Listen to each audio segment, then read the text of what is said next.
असं बसल्यानंतर मला अजिबात असं उठता सुद्धा येत नव्हतं. असं तळतळ कापत होतं शरीर.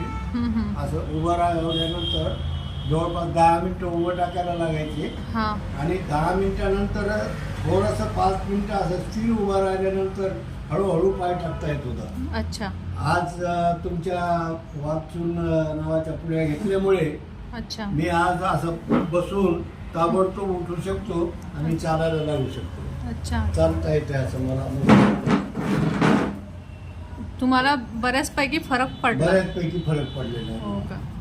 सुजन वगैरे सर्व उतरली? हा, सुजन वगैरे सगळी कमी झालेली आहे. पाय सुजत होते, पायावरल्या सगळ्या नसा मोकळ्या दिसायला आता. तुमचं नाव काय आबाजी? हा, नारायण किशनराव पाते. अच्छा. परभणीला राहतो मी. गाव कोथाळा आहे माझं. अच्छा. हे